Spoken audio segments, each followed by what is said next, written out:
Inspector Keisha Washington steps through the steel doors. Guard Williams drops his coffee cup. You can't just walk in here without... She's already heading toward the restricted wing, like she owns the place. That's a restricted area, Williams shouts, chasing after her. Captain Miller appears, blocking her path. I don't know who you think you are, but you follow my rules in here. Keisha pulls out her federal badge. Inspector Washington, stand aside.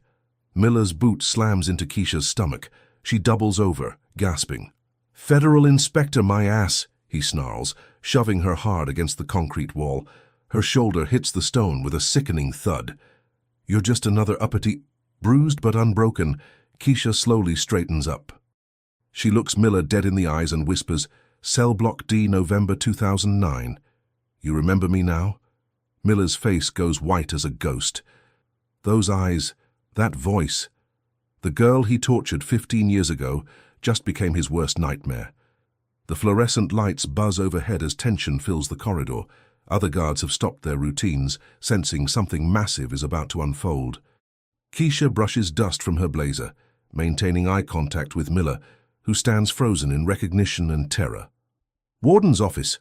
Now, she commands, her voice carrying the authority of 15 years of preparation for this exact moment. Miller's hands shake as he reaches for his radio, but something in Keisha's expression stops him cold. If you believe that no one should ever face brutality inside the system meant to protect society, type accountability below. Then comment your country and city. Let's see where people stand against prison corruption worldwide. Your participation shows that justice knows no borders. The walk to the warden's office feels like a death march for Miller. Every step echoes through corridors he's controlled for decades, but now feels like walking into his own execution chamber. Keisha moves with purpose, her federal credentials cutting through protests from confused staff members. Ma'am, you can't just... Another guard starts. Federal inspection? Keisha cuts him off without breaking stride. Anyone interfering with this investigation will face federal charges. The warden's secretary looks up nervously as they approach. Miller's reputation for violence is well known throughout the facility, but something about this federal inspector suggests she's not intimidated by his tactics. In fact, she seems to be anticipating them. Inside the warden's office, Keisha doesn't wait for permission to sit. She opens her briefcase with deliberate precision, removing documents that make Miller's face go even paler. The first page bears a familiar name, Sarah Martinez, deceased. Warden Thompson will join us shortly, Keisha announces, though she hasn't called anyone. In the meantime, Captain Miller, perhaps you'd like to explain your relationship with inmate Sarah Martinez. Miller's breathing becomes shallow. Sarah Martinez died 3 months ago, officially ruled a suicide. But the way this inspector says the name suggests she knows much more than what's in the official reports. I don't know what you're implying, Miller begins. I'm not implying anything, Keisha interrupts, sliding a photograph across the desk. I'm stating facts. The photograph shows Sarah Martinez in cell block D, but it's not from recent years. The timestamp reads November 15, 2009. Miller recognizes the photo immediately because he took it. What he doesn't understand is how this federal inspector obtained evidence that was supposed to be destroyed years ago. Where did you get this? Miller's voice cracks. Keisha leans forward. The same place I got the recording device that captured every conversation in that cell block for 15 years. The color drains completely from Miller's face. If she has recordings from 2009, she has everything. Every torture session, every cover-up, every murder disguised as suicide, his entire career, his pension, his freedom, all hanging by a thread held by a woman he tortured when she was barely 21 years old. You were inmate 24601, Miller whispers, finally understanding. I prefer Inspector Washington now. Warden Thompson arrives to find Miller slumped in his chair, sweat beading on his forehead. Captain Miller, Inspector Washington, how can I assist with your inspection today? Keisha maintains professional composure, while Miller struggles to form coherent sentences. Warden Thompson, I'm here investigating irregularities in inmate death reports over the past 15 years. Captain Miller was just explaining his role in maintaining facility security. Thompson notices Miller's distress, but attributes it to typical nervousness around federal oversight. Of course, Inspector, we maintain the highest standards here at Riverside Correctional. Captain Miller runs a tight ship. I'm sure he does, Keisha responds, her tone carrying undertones only Miller understands. I'll need access to Cell Block D, solitary confinement records, and all surveillance footage from November 2009 through present day. Miller's hands grip his chair arms until his knuckles go white. Cell Block D was decommissioned 5 years ago, officially due to structural concerns. In reality, too many inmates died there under suspicious circumstances. The surveillance footage from 2009 was supposedly destroyed in a technical malfunction. Cell Block D has been closed for renovations, Thompson explains. Structural integrity issues. Then we'll inspect the closed wing, Keisha states matter-of-factly. Structural issues don't prevent federal investigations. As they walk through the facility, Keisha demonstrates knowledge that unsettles everyone present. She knows which cameras have blind spots, which guards work double shifts, and which cells have been sites of incidents. Her familiarity with the facility's layout goes far beyond what any first-time inspector should possess. Guard Martinez still working the night shift? She asks casually as they pass the East Wing. Thompson looks confused. We don't have a guard Martinez. I meant inmate Martinez, Keisha corrects smoothly. Sarah Martinez, deceased 3 months ago. Miller stumbles slightly, catching himself against the wall. The way she mentioned Sarah's name wasn't accidental. Every word this inspector speaks seems calculated to maximum psychological impact. They reach Cell Block D's entrance, sealed with official closure notices. Keisha produces bolt cutters from her inspection kit, something that surprises even experienced wardens. Federal investigations supersede facility closure orders. The heavy door creaks open, revealing a corridor that hasn't seen official foot traffic in years. But the dust patterns on the floor tell a different story. Recent footprints lead towards specific cells, suggesting someone has been accessing this supposedly abandoned wing. Interesting, Keisha observes, photographing the footprint evidence. Captain Miller, can you explain why closed facilities show signs of recent activity? Miller can't explain, because the truth would implicate him in activities that extend far beyond simple brutality.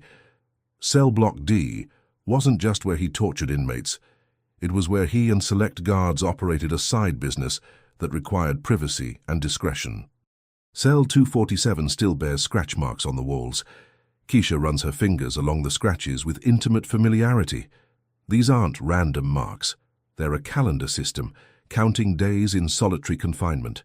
She knows because she carved many of them herself. These appear to be inmate-made markings, she notes for her official report, while maintaining eye contact with Miller. Prolonged solitary confinement leaves psychological and physical evidence. Thompson nods along, unaware he's witnessing a survivor returning to document her own torture chamber. We've upgraded our solitary procedures since the facility modernization. When did these upgrades occur? Keisha asks. Approximately 5 years ago, Thompson responds. Right after the DOJ investigation into inmate deaths? Miller's breathing becomes labored. There was no DOJ investigation 5 years ago. This inspector is testing their knowledge, laying traps in casual conversation. She's building a case with every question, every observation, every seemingly innocent comment. In cell 251, Keisha stops at a loose brick in the wall. Without hesitation, she reaches behind it and retrieves a small recording device still functional after all these years. Thompson stares in shock, while Miller looks like he might collapse. How did you know that was there? Thompson asks. Inmates are resourceful, Keisha responds, activating the device to confirm it contains data, especially when they need to document brutality for future justice. The recording device represents 15 years of patience, planning, and preparation. While Miller thought he had destroyed all evidence of his crimes, one of his victims was documenting everything, waiting for the day she could return with federal authority. Miller realizes he's not just facing an inspection, he's facing Judgment Day orchestrated by someone who experienced his cruelty firsthand and spent 15 years preparing for this confrontation. The recording device powers up with a soft electronic beep that sounds like thunder in the silent cell block. Miller's legs nearly give out as he recognizes the device. military-grade surveillance equipment that inmates shouldn't have access to, but somehow this particular inmate had managed to acquire. "That's impossible," Thompson whispers. "How could an inmate obtain federal recording equipment?" Keisha examines the device with practiced familiarity. This particular inmate had connections outside these walls. Family members in federal law enforcement who believed in justice, even when it took 15 years to achieve. Miller's mind races back to 2009, trying to remember every detail about inmate 24601. She was different from typical inmates, too educated, too confident, too resilient despite everything he put her through. Now he understands why she never broke completely. "What's on that recording?" Thompson asks. Before Keisha can respond, Miller lunges forward. "You can't use that. It's illegal surveillance. Inadmissible evidence." His outburst confirms what everyone in the room now suspects. The recording contains incriminating evidence that Miller desperately wants suppressed. Keisha calmly steps back, maintaining possession of the device while Miller's desperation becomes increasingly obvious. "Captain Miller, why would legally obtained evidence concern you if you have nothing to hide?" Keisha's question hangs in the air like a death sentence. Thompson's expression shifts as he realizes he's witnessing something far more significant than a routine inspection. The professional dynamic between his captain and this federal inspector suggests a history that preceded today's official visit. "Perhaps we should return to my office to review any evidence properly," Thompson suggests, sensing the volatility of the situation. "Excellent idea," Keisha agrees. "Captain Miller, please accompany us. Your expertise regarding cell block D operations will be invaluable." Miller has no choice but to comply, though every step toward the warden's office feels like walking toward his execution. The recording device in Keisha's possession contains conversations from 2009 that could destroy not only his career, but his freedom, and possibly his life. Back in Thompson's office, Keisha connects the recording device to her laptop. The first audio file loads with a timestamp from November 15, 2009, 11:47 p.m. Miller's voice comes through clearly, along with two other guards discussing disposal procedures for problematic inmates. "Turn it off," Miller pleads. "Whatever you think you know." "I know exactly what I know," Keisha interrupts, pausing the recording. "The question is whether Warden Thompson wants to hear the rest, or if we should discuss this privately with federal prosecutors." Thompson looks between his captain and the federal inspector, understanding that his facility is about to become the center of a major federal investigation. What exactly are we dealing with here? Keisha opens a file folder labeled Operation Riverside, 15-year investigation. The thickness of the file suggests extensive documentation spanning Miller's entire career. Thompson's face goes pale as he realizes the scope of what's unfolding in his office. "Captain Miller has been operating an unauthorized enterprise within this facility," Keisha explains clinically, "utilizing inmates for labor, coercing cooperation through violence, and eliminating witnesses through methods designed to appear as suicides." "That's insane," Thompson protests. "I would have known about any such activities." Miller slumps further into his chair, understanding that his carefully constructed world is collapsing. 15 years of believing he had destroyed all evidence, silenced all witnesses, and covered all tracks, undone by one victim who survived and spent her freedom preparing for this moment. "Play the recording," Miller whispers, his voice barely audible. "I'm sorry?" Thompson asks. "Play the goddamn recording," Miller repeats louder. "Let's get this over with." Keisha clicks play. Miller's voice from 2009 fills the room. "The Martinez girl knows too much. She's been talking to other inmates about what she saw in the medical wing. We can't let her get to the review board." Another voice responds, "Same as the others?" "Same as the others. Make it look like suicide, hanging in her cell, no witnesses." Thompson stares at Miller in horror. "Sarah Martinez died 3 months ago, not 15 years ago." "Different Martinez," Keisha clarifies. "This recording discusses Rosa Martinez, who died December 2009, officially ruled suicide. Sarah Martinez was Rosa's cellmate who witnessed the murder and spent 15 years gathering evidence before her own recent death. The implication hits everyone simultaneously. Sarah Martinez wasn't just a suicide 3 months ago. She was murdered to prevent her from revealing information about a 15-year cover-up of multiple inmate deaths. Miller looks at Keisha with a mixture of terror and respect. How long have you been planning this? Since the day you told me I'd never leave this place alive. Miller's admission hangs in the air like poison gas. Thompson sits in stunned silence while Keisha maintains professional composure despite the emotional weight of confronting her torturer with federal authority backing her. "So you're inmate 24601, Miller repeats, his voice hollow with recognition. "But you were supposed to... The transfer to maximum security that never happened." Keisha completes his thought. "Because my case was overturned on appeal 3 weeks before the transfer. Because the federal judge ruled that evidence against me was fabricated by corrupt local police working with corrupt prison officials." Thompson's hands shake as he reaches for his phone. "I need to contact the State Corrections Board immediately." "The State Corrections Board is already aware," Keisha informs him. "This investigation has federal oversight from the Department of Justice, FBI Criminal Division, and the U.S. Attorney's Office for the Western District." Miller realizes the scope of what he's facing. This isn't just about individual crimes. It's about a federal case that has been building for over a decade. Keisha didn't just survive her imprisonment.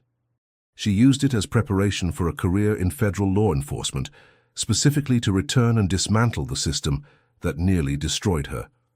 "What do you want?" Miller asks desperately. "Justice," Keisha responds simply. "For Rosa Martinez, for Sarah Martinez, for every inmate who died in this facility under suspicious circumstances while you were in charge of security." Thompson scrolls through his computer, accessing inmate death records from Miller's tenure. The numbers are staggering. 37 deaths ruled as suicides, accidents, or natural causes over 15 years. The statistical improbability of such numbers would have triggered investigations if proper oversight had existed. 37 deaths, Thompson reads aloud. "Captain Miller, these numbers are..."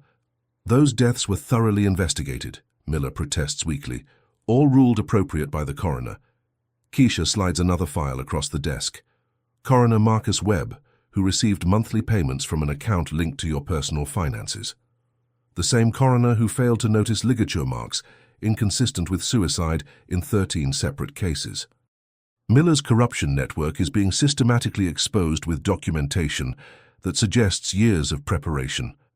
Keisha didn't just collect evidence, she built relationships with federal investigators, forensic experts, and legal professionals who could properly process and present her findings. The payments to the coroner are just the beginning," Keisha continues. "We have financial records linking you to medical supply theft, inmate labor exploitation, and organ trafficking operations using deceased inmates." Thompson drops his head into his hands. "Organ trafficking?"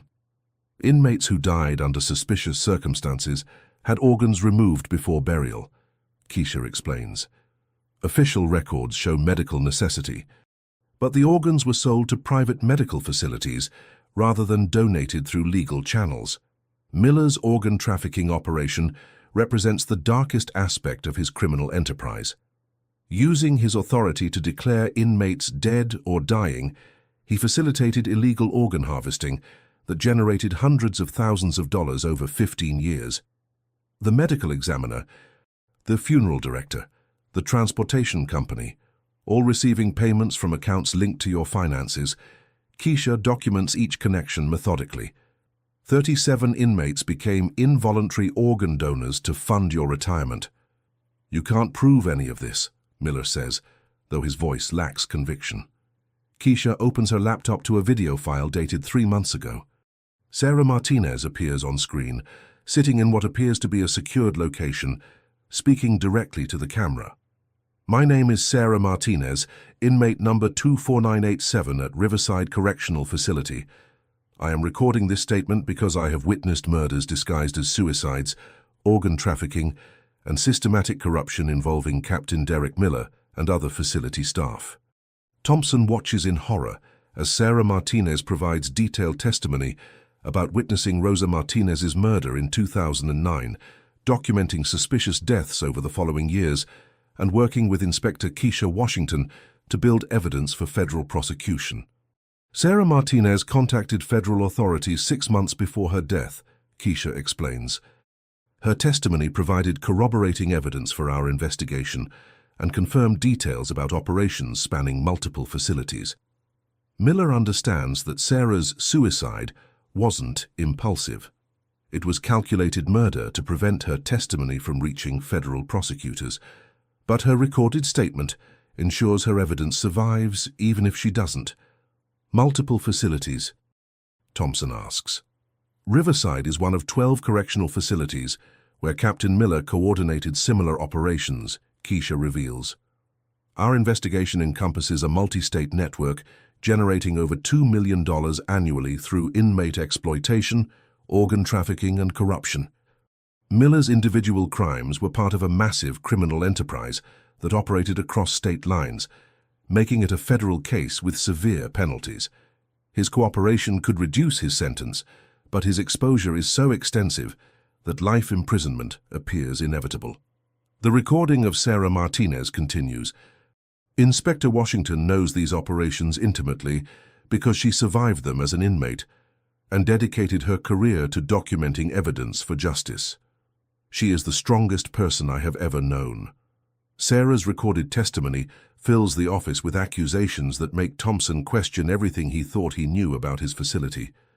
Miller sits motionless, understanding that his former victim had orchestrated a devastating trap using federal resources and 15 years of patient preparation.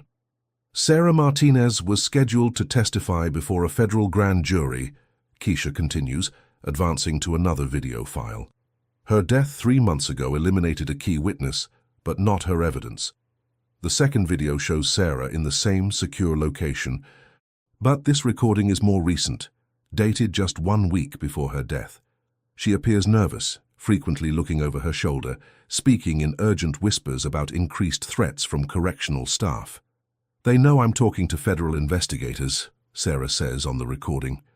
Captain Miller has been asking other inmates about my associations, my visitors, my phone calls. I think he suspects I'm cooperating with the investigation. Thompson turns to Miller. Is this true? Were you monitoring Sarah Martinez's communications? Miller remains silent, but his expression confirms what everyone already knows. Sarah Martinez was murdered because her cooperation with federal investigators threatened to expose the entire criminal network. The night Sarah died, she was moved to solitary confinement for alleged contraband possession. Keisha reads from official records. No contraband was found during the cell search, but the isolation prevented other inmates from witnessing what happened to her. Thompson accesses his computer to review Sarah's final days. The records show suspicious activity, sudden disciplinary actions, unusual guard assignments, and medical evaluations that didn't match previous assessments of her mental state. Dr. Harrison's psychiatric evaluation declared Sarah Martinez a suicide risk just hours before her death, Thompson reads, but her previous evaluations showed no indication of mental health issues. Keisha produces another file. Dr. Harrison received quarterly bonuses for psychological evaluations that supported administrative decisions. His assessments consistently justified isolation, medication, and other measures that facilitated criminal activities. Miller's corruption network included medical professionals who provided legitimate-appearing documentation for illegal operations. Dr. Harrison's evaluations weren't based on genuine psychiatric assessment, but on maintaining plausible cover for murders disguised as suicides. How many people were involved in this? Thompson asks. 17 correctional staff, 5 medical professionals, 3 administrative personnel, and external contractors including the coroner, funeral director, and transportation companies. Keisha lists systematically, all receiving payments for participating in or covering up criminal activities. Thompson realizes his facility wasn't just corrupted by one rogue captain, it was systematically infiltrated by a criminal organization that operated with impunity for over a decade. His own oversight failures allowed the network to flourish under his administrative authority. Why didn't anyone report this earlier? Thompson asks.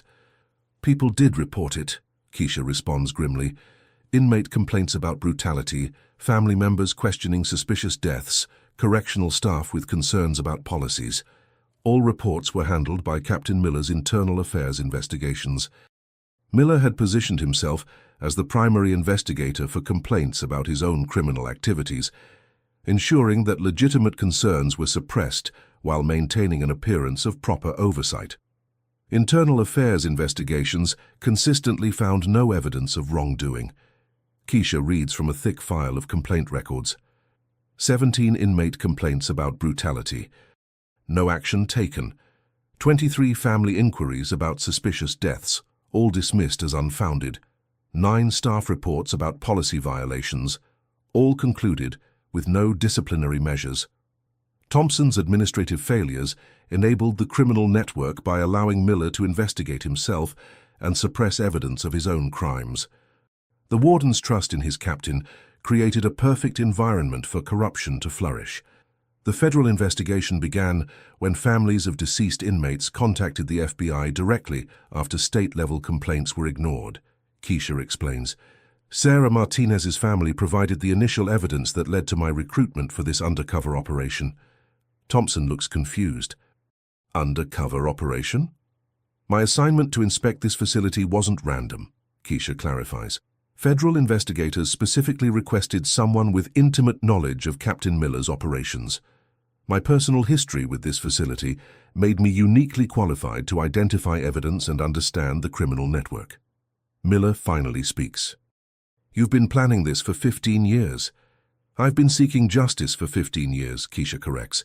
The federal career, the law enforcement training, the evidence collection, all preparation for this moment when I could return with authority to hold you accountable. The scope of Keisha's dedication becomes clear. She didn't just survive her imprisonment, she transformed her trauma into professional expertise specifically designed to dismantle the system that victimized her. What happens now? Thompson asks. Now we execute federal arrest warrants for 17 facility staff members, process evidence for federal prosecution, and begin implementing oversight measures to prevent similar operations in other facilities. Keisha responds with clinical precision. Miller understands that his arrest is imminent, but the scope of the federal case means his cooperation could potentially reduce his sentence if he provides information about the multi-state criminal network. I want to make a deal, Miller says quietly. Miller's request for a deal hangs in the air as Keisha processes the irony of her former torturer, now begging for mercy from the victim he tried to break. Thompson watches the exchange with growing understanding that he's witnessing justice delivered by someone who spent 15 years preparing for this exact moment. Federal prosecutors determine plea arrangements. Keisha responds professionally. Your cooperation regarding the multi-state network could be considered during sentencing, but first you need to understand the full scope of charges you're facing. She opens another file folder, this one labeled Federal Indictments Pending. The thickness suggests extensive criminal charges across multiple jurisdictions, each carrying severe penalties that could result in life imprisonment without parole. RICO violations for operating a criminal enterprise across state lines. Keisha begins reading. Murder in the first degree for 17 confirmed homicides. Conspiracy to commit murder for 20 additional suspicious deaths. Organ trafficking under federal commerce regulations. Corruption of public officials. Civil rights violations under federal statute. Miller's face goes ashen as he realizes the magnitude of federal charges. These aren't local crimes that might result in state prison sentences. They're federal offenses with mandatory minimum sentences that virtually guarantee life imprisonment. The civil rights violations alone carry 15-year minimums per victim, Keisha continues. With 37 confirmed victims, you're looking at over 500 years in federal prison before considering the murder charges. Thompson interrupts. Inspector Washington, given the severity of these allegations, should I be suspending Captain Miller from duty immediately? Captain Miller's employment status is the least of his concerns, Keisha responds. Federal marshals are en route to execute arrest warrants for him and 16 other facility staff members identified in our investigation. The sound of vehicles approaching outside confirms that federal law enforcement is positioning for coordinated arrests. Thompson looks out his window to see unmarked SUVs and FBI tactical vehicles surrounding the facility. This is really happening, Thompson whispers to himself. Miller makes one last desperate attempt to maintain control. You have no authority to coordinate federal arrests in my facility without proper notifications to State Corrections Administration. Keisha produces official documentation from the U.S. Attorney's Office, authorizing federal intervention in state correctional facilities under civil rights investigation. Federal authority supersedes state administration when civil rights violations are documented. The paperwork is comprehensive and undeniably legitimate, indicating months of legal preparation coordinated with multiple federal agencies. This operation represents the culmination of extensive investigation involving FBI, DOJ, and U.S. Attorney resources. Agent Matthews will be coordinating arrests while Agent Rodriguez processes evidence, Keisha explains as federal agents enter the office. Warden Thompson, you'll need to maintain facility security while we process 17 staff arrests simultaneously. Thompson nods numbly, understanding that his facility is about to lose a significant portion of its staff to federal prosecution. The operational challenges of maintaining security during mass arrests will be enormous. Agent Matthews approaches Miller. Derek Miller, you're under arrest for violations of federal civil rights statutes, conspiracy to commit murder, and RICO violations. You have the right to remain silent. Miller looks at Keisha as handcuffs are applied. I made you who you are today. No, Keisha responds calmly. You tried to break me. I chose to become someone strong enough to hold you accountable. The distinction is important. Miller's abuse didn't create Keisha's strength. Her strength was what enabled her survival and ultimately led to his downfall. She refuses to give him credit for her accomplishments. As Miller is led away, he passes other correctional staff members being arrested simultaneously. Guards Williams, Thompson, Rodriguez, and 14 others are processed by federal agents, while shocked facility personnel watch the systematic dismantling of a criminal network. Inspector Washington, Agent Matthews reports, we've secured the evidence from Cell Block D, identified additional recording devices in 6 other locations, and confirmed financial transfers to all identified conspirators. Keisha nods approvingly. The federal operation is proceeding exactly as planned, with evidence collection coordinated to prevent destruction or tampering by remaining staff members who might be loyal to the arrested conspirators. What about the external network? Keisha asks. Simultaneous arrests in 4 states, Agent Matthews confirms. Coroner Webb, Funeral Director Hayes, Transportation Coordinator Lewis, and medical supply distributors in Ohio, Kentucky, West Virginia, and Pennsylvania. The scope of coordinated arrests demonstrates the extensive nature of the criminal network that operated across state boundaries, involving dozens of conspirators in multiple jurisdictions. Thompson approaches Keisha as the arrests conclude. Inspector Washington, how do I maintain facility operations with 17 staff members arrested? Federal corrections personnel will provide temporary staffing while you recruit replacement staff, Keisha explains. All new hires will undergo federal background investigations to prevent similar infiltration. The aftermath of the arrests will require months of operational reorganization, but the elimination of systemic corruption creates an opportunity for legitimate corrections administration to be implemented properly. With Miller and his conspirators in federal custody, Keisha begins the next phase of her investigation, documenting evidence for prosecution while ensuring that all victims receive appropriate recognition for their suffering. The recording devices hidden throughout the facility contain 15 years of conversations that will provide unprecedented insight into systematic corruption. Agent Rodriguez, what's the status on the electronic evidence? Keisha asks, as FBI technical specialists process recordings from multiple locations. Over 400 hours of recorded conversations, Agent Rodriguez reports. The devices were sophisticated enough to capture clear audio despite being hidden in walls, vents, and furniture throughout the facility. Thompson watches federal agents systematically document evidence from his facility while struggling to understand how such extensive criminal activity operated under his administrative oversight. The recording devices alone represent a level of planning that suggest intimate knowledge of facility operations.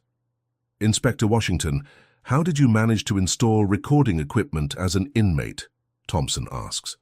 I didn't install it as an inmate, Keisha clarifies.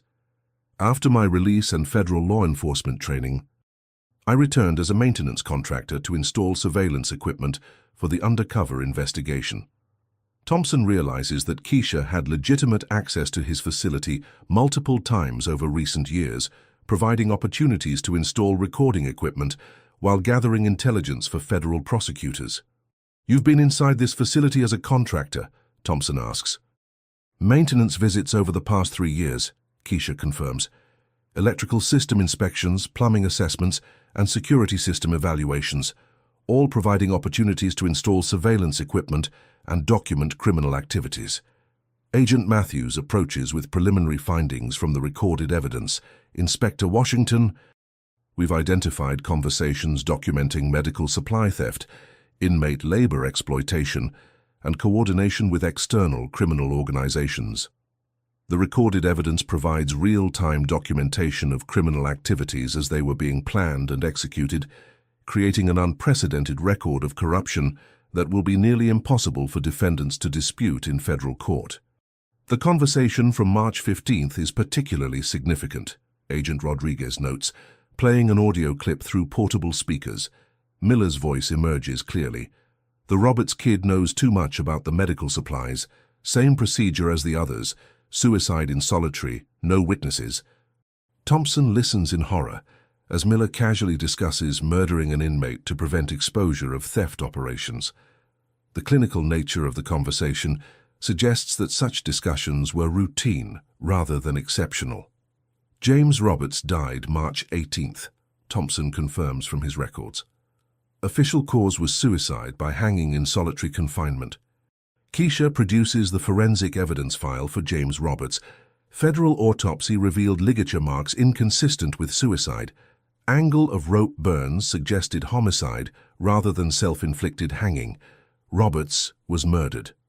The forensic evidence contradicts the official determination of suicide, providing proof that Miller's recorded plans were actually executed as discussed. Federal investigators have both premeditated conspiracy and physical evidence of murder. How many of the 37 deaths were actually murders? Thompson asks. Federal forensic review determined that 29 deaths showed evidence inconsistent with official determinations, Keisha responds. 29 inmates were murdered to protect criminal operations or eliminate witnesses. The scale of murder disguised as suicide represents one of the most extensive corruption cases in federal corrections history. Miller wasn't just abusing inmates, he was systematically executing them to maintain his criminal enterprise. Agent Matthews receives communication through his radio. Inspector Washington, the coroner's office has discovered additional evidence. During the search of Webb's facility, investigators found preserved tissue samples from inmates that were supposed to be buried. Thompson looks confused. Preserved tissue samples? Organ trafficking requires tissue matching and quality assessment, Keisha explains. Webb wasn't just falsifying death certificates. He was maintaining biological samples to coordinate organ sales with medical facilities.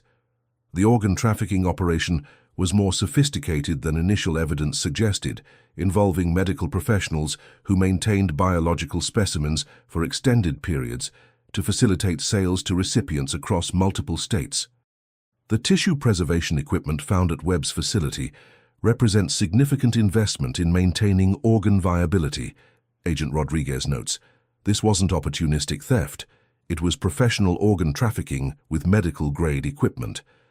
Thompson realizes that the criminal network operating in his facility represented millions of dollars in illegal revenue generated through systematic murder and organ theft. The scope of the operation required extensive coordination and significant financial investment. Where did the money go? Thompson asks. Keisha opens financial documents seized during the arrests. Offshore accounts in the Cayman Islands, real estate investments in Florida and Arizona, and cryptocurrency wallets containing over $2 million in Bitcoin. Miller's criminal enterprise generated sufficient revenue to fund sophisticated money laundering operations involving international financial institutions and emerging digital currencies that provide anonymity for illegal transactions. The financial investigation is ongoing, Agent Matthews adds, but preliminary findings suggest total criminal proceeds exceeding $4 million over 15 years. $4 million in criminal revenue generated through murdering inmates and trafficking their organs represents one of the most lucrative corruption schemes in corrections history, explaining why Miller was willing to take such extreme measures to protect his operations. Agent Rodriguez approaches with the most significant discovery yet from the electronic surveillance, recordings that reveal the true scope of Miller's criminal network extending far beyond individual facility operations. Inspector Washington, we've identified conversations discussing coordination with facilities in Ohio, Kentucky, West Virginia, and Pennsylvania. Agent Rodriguez reports. This appears to be a multi-state network with standardized procedures for inmate murder and organ trafficking. Keisha nods grimly. The evidence she's been building for 15 years was always intended to expose more than just Riverside Correctional. Miller was part of a regional criminal organization that operated across state boundaries. Play the conversation from December 10th, Keisha instructs. Miller's voice emerges from the speakers, speaking to an unidentified male.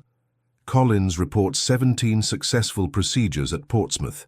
Henderson has 12 completed at Moundsville. We're at 23 here at Riverside. Total quarterly revenue is $8 million across all locations.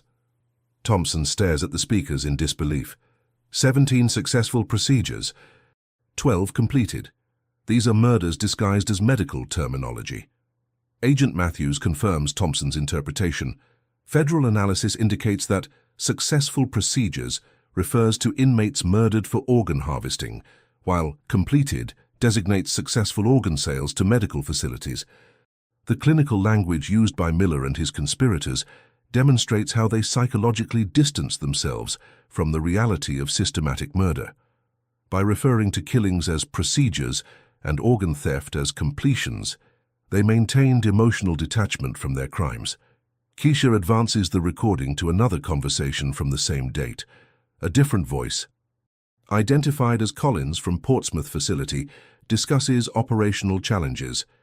We had complications with the Henderson transfer. The subject regained consciousness during the procedure. Collins had to improvise termination methods. Thompson grips his desk as the implications become clear. Inmates were being kept alive during organ harvesting to maintain organ viability, meaning they experienced conscious awareness during their murder and dismemberment.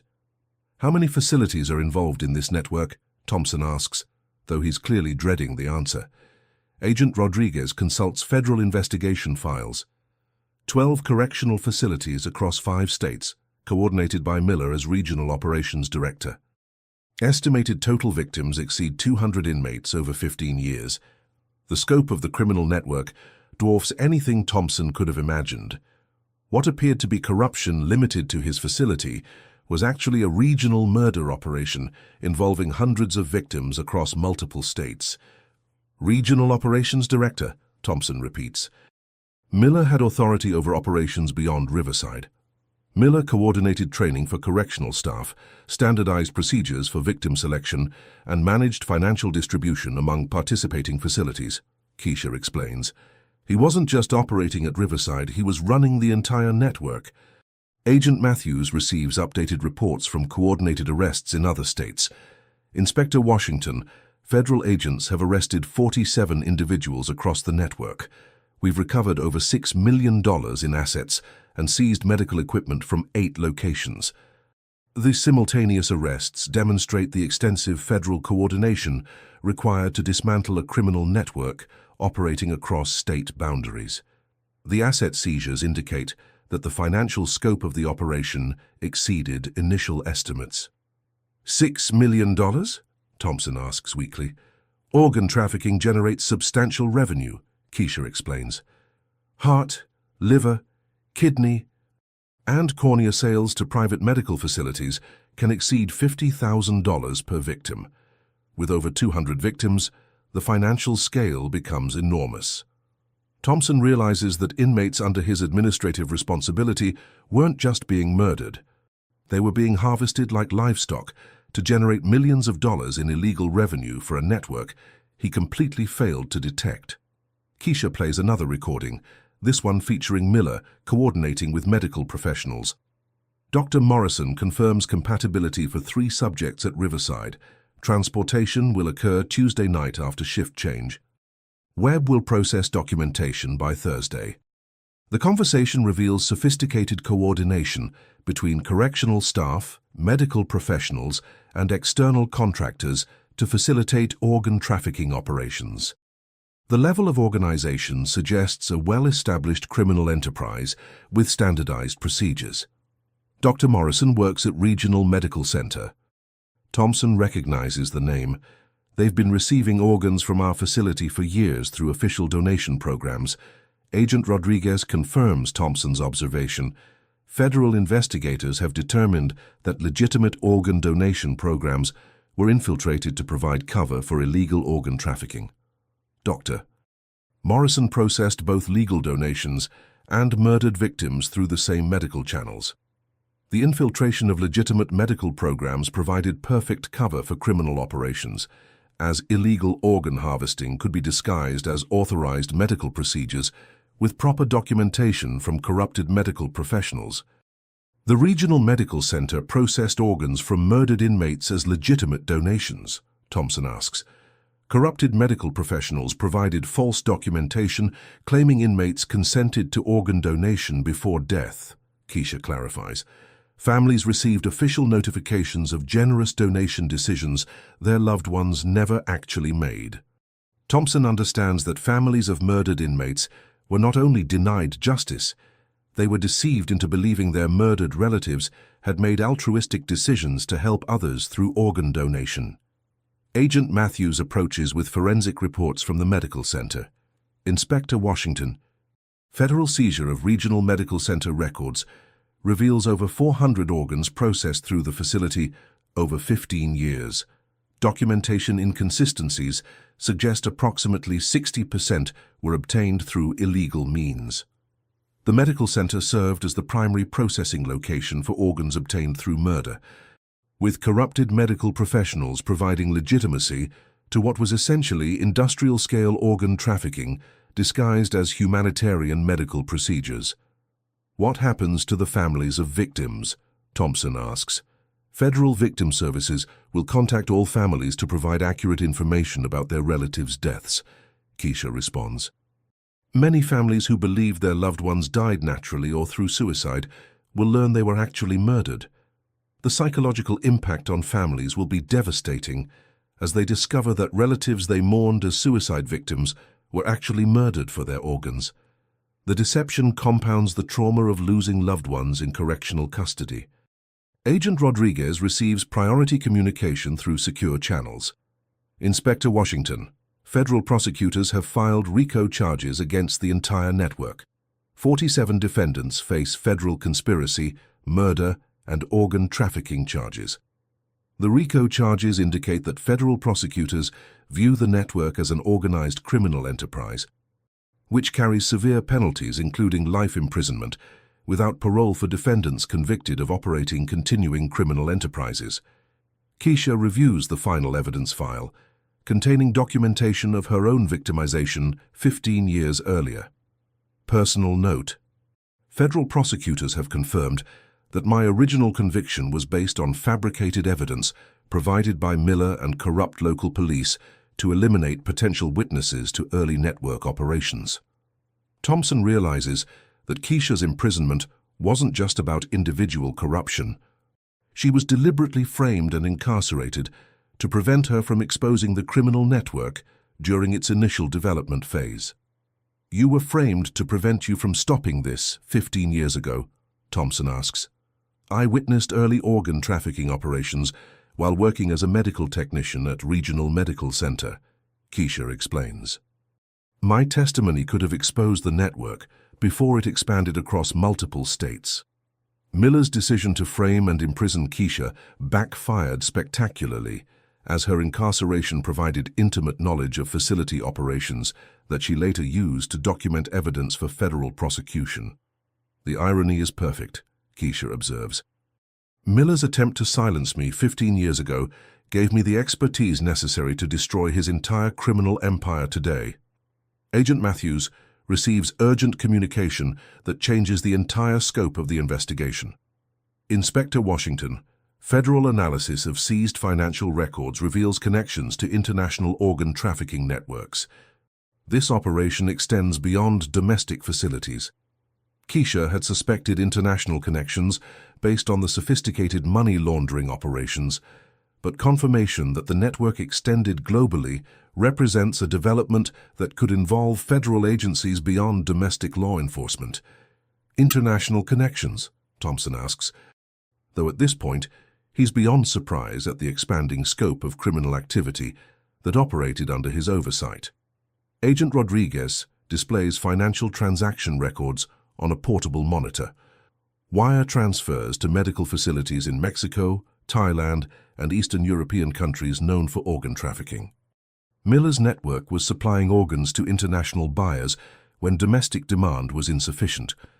The international organ trafficking represents the most serious escalation of the criminal charges, as organ trafficking across international boundaries involves federal agencies including Homeland Security, Immigration and Customs Enforcement, and international law enforcement coordination. The financial transactions indicate Miller's network generated over $12 million in international organ sales, Agent Matthews reports. These weren't opportunistic crimes. This was systematic international organ trafficking using American correctional facilities as supply sources. Thompson realizes that inmates under his administrative responsibility weren't just being murdered for domestic organ sales. They were being harvested to supply international organ trafficking networks that generated millions of dollars across global markets. Keisha accesses classified federal intelligence reports that reveal the true scope of international operations. Federal intelligence indicates Miller's network coordinated with trafficking organizations in 17 countries. American inmates were targeted specifically because medical screening in correctional facilities provided health information valuable for organ matching. The targeting of American inmates for international organ trafficking represents a horrific exploitation of the corrections system, where medical care intended to maintain inmate health was perverted to facilitate their murder and dismemberment for international profit. 17 countries, Thompson whispers. The network provided organs to buyers in Mexico, Colombia, Thailand, Philippines, Romania, Ukraine, and 10 other countries where organ purchasing is legal but supply is limited, Agent Rodriguez explains. American inmates represented premium merchandise due to medical screening and health documentation. The clinical description of murdered inmates as premium merchandise demonstrates how extensively the criminal network dehumanized victims to facilitate systematic murder for international organ trafficking. Agent Matthews receives updates from international law enforcement coordination. Inspector Washington, Interpol has initiated investigations in 12 countries based on financial evidence seized from the network. International arrests are expected within 72 hours. The international scope of the investigation requires coordination with foreign law enforcement agencies, indicating that the criminal network operated across international boundaries with sophisticated distribution systems for trafficked organs. Keisha reviews intelligence reports about international operations. Federal analysis indicates the network exported approximately 400 organs internationally over 15 years, generating revenue exceeding $8 million from foreign buyers. 400 organs exported internationally represents the systematic murder of hundreds of American inmates to supply global organ trafficking markets, making this one of the largest organ trafficking cases in federal law enforcement history. What kind of buyers purchase organs internationally? Thompson asks. Wealthy individuals seeking organ transplants without waiting for legitimate donation programs, Agent Rodriguez explains. International organ trafficking serves buyers willing to pay premium prices for organs obtained through murder. The international buyers were not desperate patients seeking life-saving treatments. They were wealthy individuals who chose to purchase organs obtained through murder rather than wait for legitimate organ donation programs. Agent Matthews displays seized communication records between Miller and international brokers. The network maintained regular communication with organ brokers in Mexico City, Bangkok, and Bucharest, who coordinated purchases with specific buyers. The communication records demonstrate systematic coordination between Miller's network and international criminal organizations, indicating a level of sophistication that required extensive criminal connections across multiple countries. Keisha advances to recorded conversations between Miller and international contacts, played through secure federal communication equipment. Miller's voice. We have 3 premium subjects available: Type A negative, Type O positive, and rare AB negative. Bangkok buyer confirmed interest in the AB negative for immediate transport. The recorded evidence proves direct coordination between Miller and international organ trafficking organizations, with inmates referred to as subjects available for immediate transport. Clear evidence of premeditated murder for organ trafficking. AB negative blood type is extremely rare, Agent Rodriguez notes. International buyers pay premium prices for rare blood types, making inmates with unusual blood types primary targets for murder. Thompson realizes that inmates weren't just being murdered randomly. They were being systematically targeted based on blood types and medical characteristics that made their organs valuable to international buyers. The network maintained medical databases of all inmates across 12 facilities, Keisha reveals, displaying seized computer records. Blood types, medical histories, genetic markers, and organ compatibility information for every inmate in the network. The medical databases represent systematic preparation for murder, as inmates were catalogued like inventory based on their biological value to international organ trafficking markets. Agent Matthews receives priority intelligence updates. Inspector Washington. International investigations have identified buyers in 47 countries who purchased organs from the network. The global scope is unprecedented.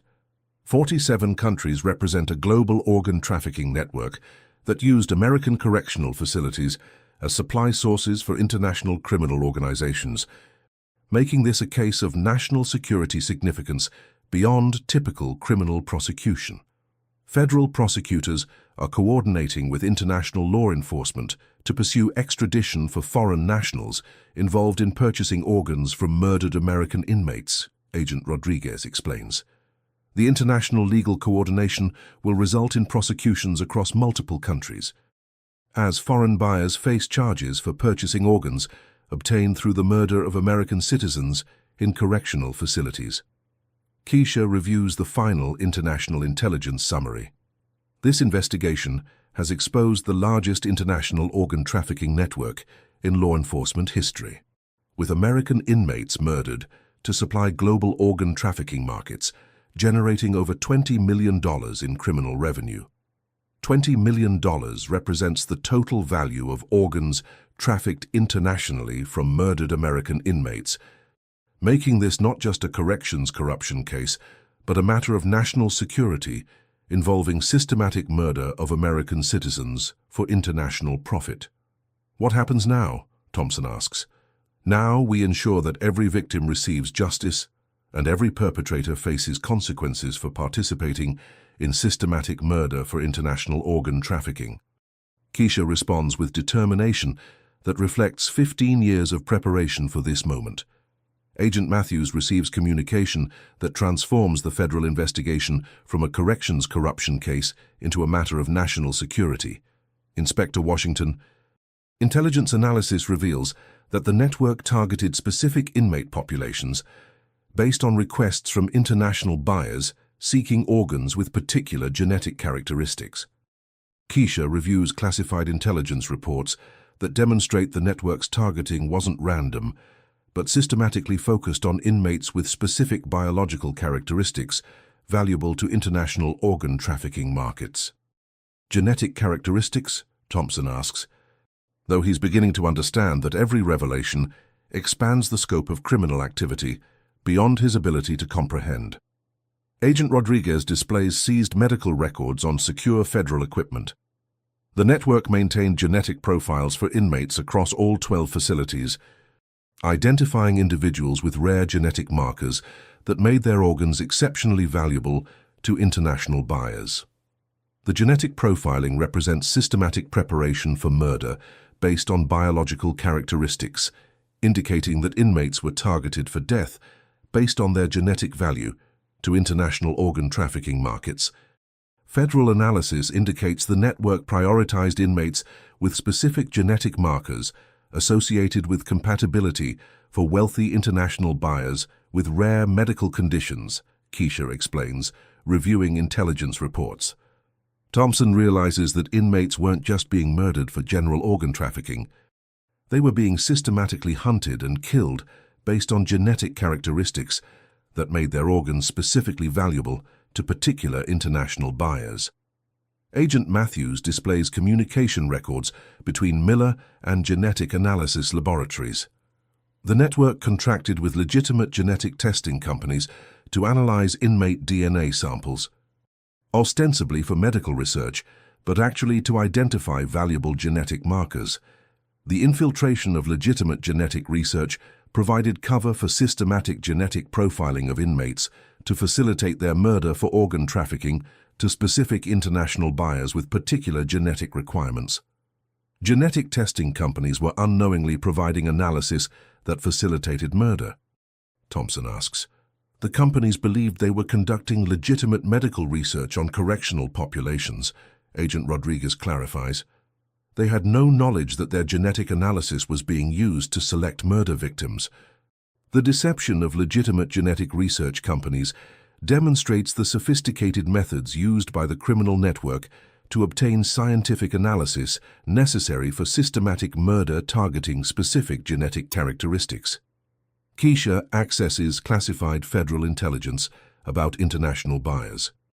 Federal investigation reveals that international buyers included wealthy individuals with rare genetic conditions requiring organs from donors with specific genetic compatibility. The international buyers weren't just seeking general organ transplants. They were purchasing organs from inmates murdered specifically because their genetic characteristics provided compatibility for rare medical conditions affecting wealthy foreign nationals. Agent Matthews receives updates from International Law Enforcement Coordination. Inspector Washington. Interpol reports that buyers in 12 countries specifically requested organs from inmates with particular genetic markers. These weren't opportunistic purchases, they were targeted acquisitions. The international buyers made specific requests for organs with particular genetic characteristics, meaning that individual inmates were targeted for murder based on genetic profiles that matched requirements from wealthy foreign buyers. How did international buyers know about specific inmates' genetic profiles? Thompson asks. The network operated sophisticated international marketing systems, Agent Rodriguez explains, displaying seized promotional materials. Genetic profiles of available inmates were distributed to international buyers through encrypted communication networks. The promotional materials advertising murdered inmates' organs to international buyers represent systematic marketing of human beings for slaughter, distributed through sophisticated international criminal communication networks. Keisha reviews the most disturbing evidence. Promotional materials advertising specific inmates to international buyers. The network created detailed profiles for each targeted inmate, including photographs, medical histories, genetic analysis, and projected organ harvesting timelines. The detailed profiles of living inmates advertised for future murder represent the most dehumanizing aspect of the criminal network, as human beings were marketed like livestock for systematic slaughter. Agent Matthews displays seized marketing materials distributed to international buyers. The profiles included estimated delivery timelines, organ quality assessments, and pricing information for individual inmates scheduled for murder. The marketing materials demonstrate that inmates were killed on predetermined schedules based on international buyer demand, meaning their murders were planned and coordinated months in advance. Projected organ harvesting timelines, Thompson asks, though he clearly dreads understanding the answer. Inmates were murdered according to schedules coordinated with international buyers, Keisha explains. Their deaths were planned months in advance based on buyer requirements and organ transport logistics. Thompson realizes that inmates under his administrative oversight weren't just being murdered. They were being killed according to predetermined schedules coordinated with international buyers who had purchased their organs before they were even dead. Agent Rodriguez receives priority intelligence updates. Inspector Washington. Federal analysis indicates the network operated waiting lists of inmates targeted for murder based on international buyer requests. Over 300 inmates were scheduled for future killing. 300 inmates scheduled for murder represent systematic planning for mass killing based on international demand for organs, making this a case involving planned genocide for commercial organ trafficking.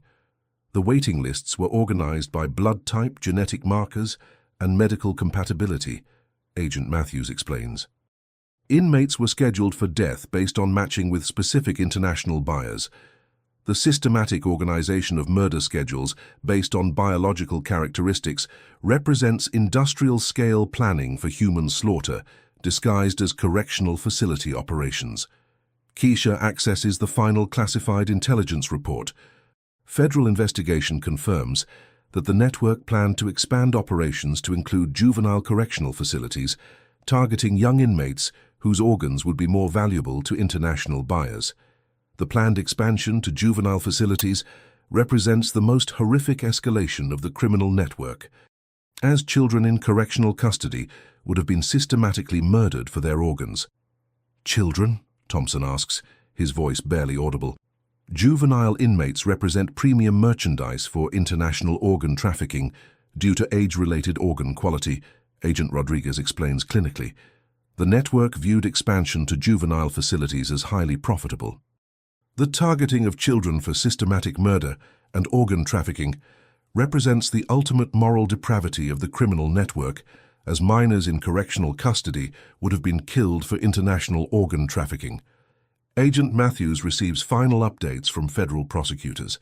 Inspector Washington. Federal prosecutors are filing additional charges, including conspiracy to commit genocide, international human trafficking, and crimes against humanity. The additional federal charges reflect the unprecedented scope of systematic murder for international organ trafficking, making this one of the most serious criminal cases in American law enforcement history. Genocide charges? Thompson asks.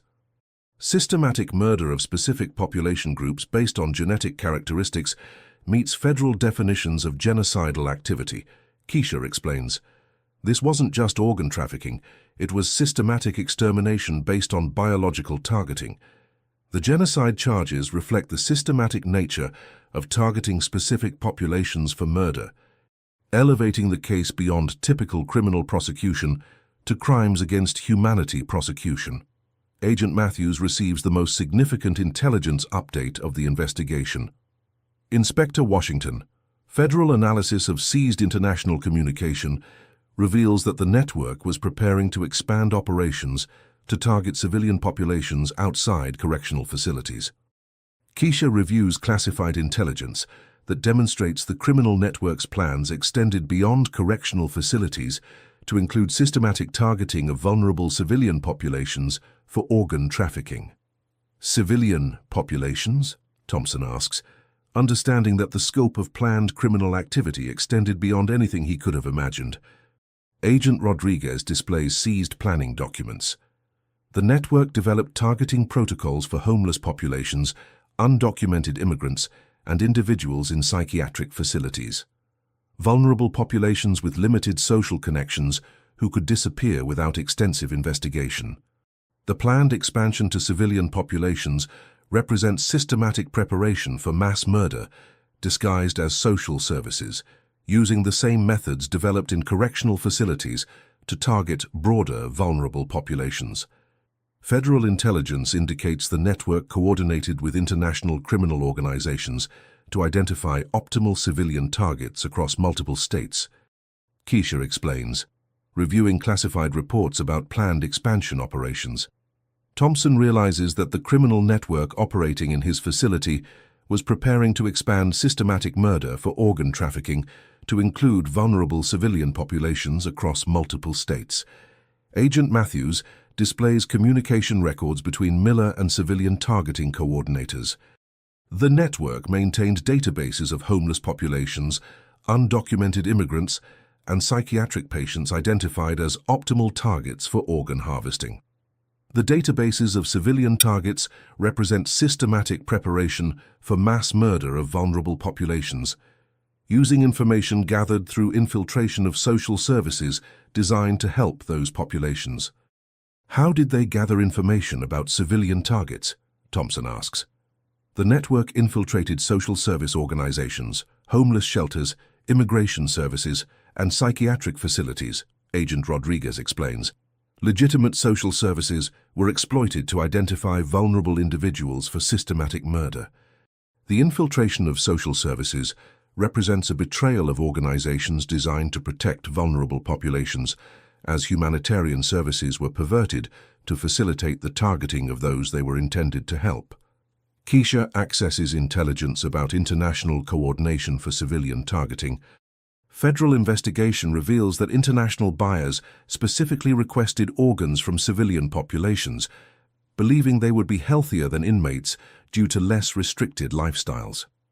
The international buyers made specific requests for organs from civilian victims, indicating that the expansion to civilian targets was driven by international demand for organs from non-incarcerated populations. Agent Matthews receives updates about planned civilian operations. Inspector Washington, seized planning documents indicate the network intended to establish mobile organ harvesting facilities disguised as medical services for homeless populations. Mobile organ harvesting facilities represent the ultimate evolution of the criminal network, as systematic murder would have been conducted through fake medical services that targeted homeless populations across multiple states. Mobile organ harvesting, Thompson asks, legitimate appearing medical services that would lure homeless individuals with promises of health care, then murder them for organ harvesting, Agent Rodriguez explains. The organs would be processed immediately for international transport. The mobile facilities would have enabled systematic murder of homeless populations under the guise of providing healthcare services, representing the most sophisticated evolution of the criminal network's operations. Keisha reviews intelligence about international buyers driving civilian expansion. Federal analysis indicates international buyers offered premium payments for organs from civilian populations, creating financial incentives for the network to expand beyond correctional facilities. The premium payments for civilian victims created economic incentives that would have driven massive expansion of systematic murder for organ trafficking, targeting vulnerable populations across multiple states. Agent Matthews displays financial projections seized from the network. Planning documents indicate projected revenue exceeding $50 million annually from civilian targeting operations across 10 states. $50 million in projected revenue represents massive expansion of systematic murder for organ trafficking, indicating that hundreds of vulnerable civilians would have been targeted for death annually. 10 states? Thompson asks. The network planned to establish civilian targeting operations in California, Texas, Florida, New York, Illinois, Pennsylvania, Ohio, Michigan, Georgia, and Virginia. Agent Rodriguez lists major population centers with significant homeless populations. The geographic expansion would have created a national network for systematic murder of vulnerable civilian populations, representing genocide targeting specific demographic groups for commercial organ trafficking. Keisha accesses the most classified intelligence about network leadership. Federal investigation reveals that Miller wasn't the ultimate leader of the network. He reported to an international criminal organization based in Eastern Europe. Miller's position as regional operations director was subordinate to international criminal leadership, meaning the network extended beyond American corrections to include sophisticated international criminal organizations. Agent Matthews receives priority intelligence about international leadership. Inspector Washington, Interpol has identified the international leadership structure controlling American operations. The network is part of a global criminal organization. The international leadership structure indicates that American correctional facilities were being exploited by global criminal organizations as sources for systematic murder and organ trafficking on an international scale. Global criminal organization? Thompson asks. The network operating in American facilities was controlled by international criminal leadership that coordinated organ trafficking operations across 17 countries, Agent Rodriguez explains. 17 countries represent a global network for systematic murder and organ trafficking, with American correctional facilities serving as supply sources for international criminal organizations. Keisha reviews final intelligence about global operations. Federal investigation indicates the global network generates over $200 million annually through systematic murder for organ trafficking across multiple countries. $200 million represents the scale of global criminal activity that used American correctional facilities as sources for systematic murder, making this a case of international significance beyond typical criminal prosecution. Agent Matthews receives final updates from international law enforcement. Inspector Washington. Coordinated international arrests are occurring simultaneously across 17 countries. Over 400 individuals are being arrested for participation in global organ trafficking operations.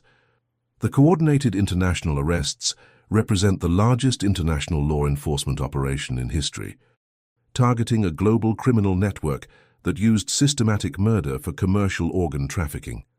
What happens to the planned civilian operations? Thompson asks. Federal intervention prevented the expansion to civilian populations, Keisha responds. Hundreds of vulnerable civilians who would have been targeted for murder will live because this investigation stopped the network before civilian expansion occurred. The prevention of civilian targeting represents the most significant outcome of the investigation, as hundreds of homeless individuals, undocumented immigrants, and psychiatric patients were saved from systematic murder. The investigation that began with my personal quest for justice ultimately prevented genocide targeting vulnerable civilian populations, Keisha reflects. Sometimes, individual trauma can be transformed into protection for entire communities. 6 months after the coordinated arrests, Keisha stands in federal court as victims' families fill every available seat for the historic sentencing hearing. The prosecution of the largest organ trafficking network in American history culminates with justice for over 200 murdered inmates and prevention of planned civilian massacres. Federal Judge Patricia Collins addresses the packed courtroom. This case represents systematic murder for commercial organ trafficking on a scale unprecedented in American law enforcement history. The defendant's actions constitute crimes against humanity that demand the most severe penalties available under federal law. Miller sits at the defendant's table, no longer the intimidating prison captain who brutalized inmates with impunity. Federal prosecution transformed him into a broken man, facing multiple life sentences for his leadership role in international organ trafficking operations. Derek Miller, you orchestrated the systematic murder of 213 American citizens for commercial organ trafficking. Judge Collins continues. Your criminal enterprise generated over $20 million through the systematic execution of individuals under correctional custody. Thompson watches from the gallery, understanding that his administrative failures enabled the network to operate for 15 years. Federal oversight of his facility continues as new leadership implements reforms designed to prevent similar criminal infiltration. Keisha approaches the podium to deliver her victim impact statement as the primary survivor and federal agent responsible for exposing the network. Your Honor, 15 years ago, Derek Miller tortured me as inmate 24601, believing he had silenced a potential witness to his criminal activities. The courtroom falls silent as Keisha describes her transformation from torture victim to federal agent specifically trained to document evidence against her former abuser and his criminal network. Miller's decision to frame and imprison me provided intimate knowledge of correctional operations that enabled me to document evidence for federal prosecution, Keisha continues. His attempt to silence me ultimately led to the exposure of international organ trafficking, affecting hundreds of victims. Judge Collins nods approvingly. as Keisha describes how personal trauma was transformed into professional expertise specifically designed to seek justice for systematic murder disguised as correctional operations. The investigation prevented expansion to civilian populations, Keisha explains. Hundreds of homeless individuals, undocumented immigrants, and psychiatric patients who would have been targeted for murder are alive today because federal intervention stopped the network. Agent Matthews approaches with final prosecution evidence. Your Honor, federal investigation confirmed that the defendants murdered 213 inmates, generated $23 million in criminal revenue, and coordinated with international buyers in 47 countries. The final prosecution summary demonstrates the unprecedented scope of systematic murder for international organ trafficking, making this the largest case of its type in American legal history. Judge Collins reviews federal sentencing guidelines for organized criminal enterprises involving multiple murders. The defendants' activities meet federal definitions of genocide, crimes against humanity, and international human trafficking, warranting life imprisonment without possibility of parole. Miller receives 17 consecutive life sentences without parole for his leadership role in the criminal network, ensuring he will die in federal prison for orchestrating systematic murder of American citizens. The other defendants receive sentences ranging from 25 years to life imprisonment based on their individual participation in the network, Judge Collins announces as co-conspirators learn their fates. Federal prosecutors achieved convictions for all 47 defendants arrested in the coordinated international operation, representing complete dismantling of the global criminal network. Keisha addresses the families of murdered inmates. Your loved ones did not die as suicides or from natural causes. They were murdered for their organs to generate profits for international criminal organizations. Today's sentencing ensures their murders are officially recognized and justice is delivered. The recognition of systematic murder provides closure for families who were deceived about their relatives' deaths, as official acknowledgement of murder replaces false narratives of suicide and natural death. Agent Rodriguez provides updates about ongoing international prosecutions. Inspector Washington, international courts have convicted buyers in 37 countries for purchasing organs from murdered American inmates. Global prosecutions continue. The international prosecutions ensure that foreign buyers face consequences for participating in systematic murder of American citizens, extending justice beyond domestic boundaries. Judge Collins addresses the courtroom for final remarks. This case demonstrates that individual courage can expose and dismantle even the most sophisticated criminal networks. Inspector Washington's transformation from victim to federal agent represents the triumph of justice over systematic evil. Keisha receives the FBI Director's Award for Excellence in Criminal Investigation, recognizing her role in exposing the largest organ trafficking network in law enforcement history and preventing planned expansion to civilian populations. Federal oversight continues at all 12 facilities involved in the network, with new leadership, reformed procedures, and permanent federal monitoring to prevent similar criminal infiltration of correctional facilities. The investigation led to congressional hearings on correctional system vulnerabilities, resulting in federal legislation requiring enhanced oversight of all state and federal correctional facilities to prevent criminal exploitation. International law enforcement cooperation resulted in new treaties specifically addressing organ trafficking, with enhanced coordination to prevent global criminal networks from exploiting correctional populations for systematic murder.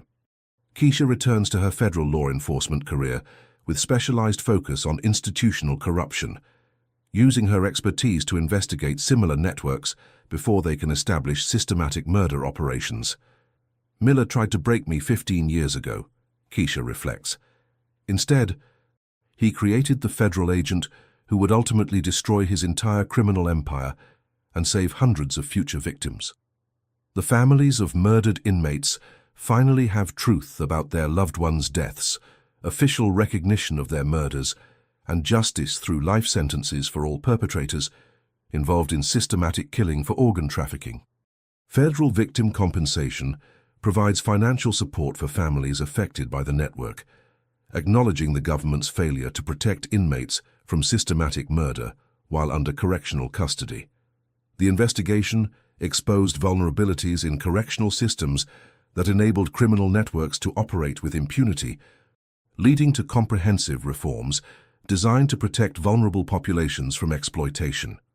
Keisha's journey from victim to victor demonstrates that individual trauma can be transformed into protection for entire communities when channeled through dedication to justice and systematic preparation for accountability.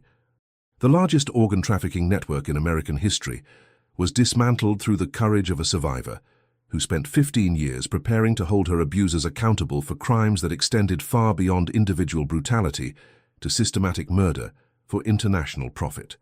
Justice was delivered not just for Keisha, but for over 200 murdered inmates and hundreds of potential future victims whose lives were saved through federal intervention that prevented expansion of systematic killing to vulnerable civilian populations.